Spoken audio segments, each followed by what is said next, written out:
ദൈവനാമത്തിന് മഹത്വം ഉണ്ടായിട്ട് ഒരു വിശുദ്ധ പ്രഭാതം കൂടി ദാനമായി ദൈവത്തെ നന്ദിയോടെ സ്തുതിക്കുന്നു, സ്തോത്രം ചെയ്യുന്ന വചന ധ്യാനം എന്ന പ്രോഗ്രാമിലേക്ക് എല്ലാവർക്കും സ്വാഗതം. ഇന്നത്തെ ചിന്തയ്ക്ക് നമുക്കൊരു വാക്യം വായിക്കാം. സങ്കീർത്തനങ്ങൾ 110:2.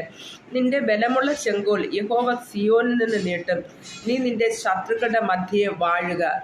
ഹല്ലേലൂയ. അതിനോട് ചേർന്ന് ഒരു വാക്യം കൂടി വായിക്കുന്നു. എസ്തേറിന്റെ പുസ്തകം 5-ാം അധ്യായം 2-ാമത്തെ വാക്യം.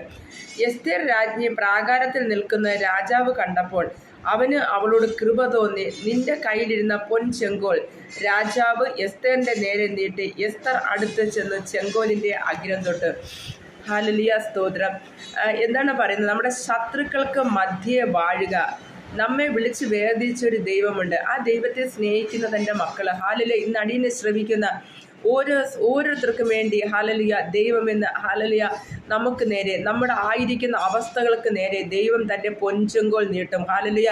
നമുക്കറിയാം എസ്തർ രാജ്ഞി ഹല്ലേലൂയ ദൈവനാമത്തിലേക്ക് ഒരു സ്ഥാനത്തിലേക്ക്, അതേ വസ്തിയെ മാറ്റി എസ്തറിനെ തിരഞ്ഞെടുക്കുവാൻ തക്കവണ്ണം ഒരു രാജ പദവിയിലേക്ക്, ഒരു രാജ്ഞിയുടെ പട്ടത്തിന് വേണ്ടി ഒരുങ്ങിക്കൊണ്ടിരിക്കുന്ന ഒരു സഹോദരിയാണ് എസ്തർ.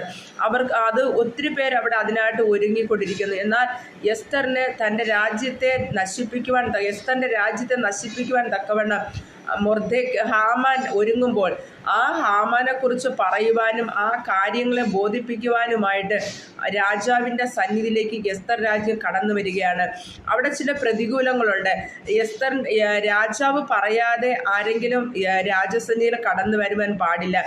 അത് രാജാവ് അവരുടെ കയ്യിലിരിക്കുന്ന പൊൻചെങ്കോൽ നീട്ടി അതിൻ്റെ അഗ്രത്തിൽ തൊട്ടാൽ മാത്രമേ അവർക്ക് രാജാവുമായിട്ട് സംസാരിക്കുവാൻ കഴിയത്തുള്ളൂ. ഇല്ല എങ്കിൽ അവരെ കൊന്നുകളയും. അതാണ് അവിടുത്തെ നിയമം. എന്നാൽ വളരെ പ്രാർത്ഥനയോടും ഉപവാസത്തോടും കൂടി ഈ എസ്തേർ രാജസന്നിധിയിൽ ചെല്ലുവാനും ആ പൊൻചെങ്കോലിൻ്റെ അഗ്രം തൊടുവാനും ആ സ്ത്രീയോട്, അല്ലെങ്കിൽ ആ മകളോട് ആ രാജാവിന് കരുണ തോന്നുവാനും ഇടയായി. ആകയാൽ ആ രാജാവിന് കരുണ തോന്നിയത് കൊണ്ട് അവളുടെ ദേശത്തെ, ആ രാജ്യത്തെ അവളിലൂടെ വിടുവിക്കുവാൻ കഴിഞ്ഞു.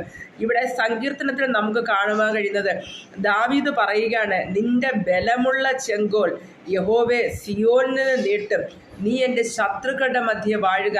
പറയുകയാണ്, എൻ്റെ ശത്രുക്കൾ എൻ്റെ നേരെ കുതികാൽ ഉയർത്തുകയാണ്, എന്നെ നശിപ്പിക്കുവാൻ നോക്കിയാണ്. ആകയാൽ പിതാവേ, ഈ ശത്രുക്കളുടെ മധ്യേ വാഴുവാൻ തക്കവണ്ണം കർത്താവേ നിൻ്റെ സാന്നിധ്യം എനിക്ക് ആവശ്യമാണ്. ഹല്ലേലൂയ. ശത്രുക്കളുടെ മധ്യേ വാഴുക. നിന്റെ ബലമുള്ള ചെങ്കോൽ അത് എനിക്ക് വേണ്ടി നീ നീട്ടുക. ആമേൻ. ദാവീദ് വളരെ ആമേൻ ഭാരത്തോടെ ദൈവത്തോട് അപേക്ഷിക്കുകയാണ്. ആ കർത്താവ് അതിൻ്റെ 3-ാമത്തെ വാക്യം പറയുന്നത്, നിന്റെ സേനാ ദിവസത്തിൽ നിന്റെ ജനം നിനക്ക് സ്വമേധയ ദാനമായിരിക്കുന്ന വിശുദ്ധ വസ്ത്രാലങ്കാരത്തോടുകൂടെ ഉഷസ്സിൻ്റെ ഉദരത്തിൽ നിന്ന് യുവാക്കളെ മഞ്ഞ് നിനക്ക് വരുന്ന.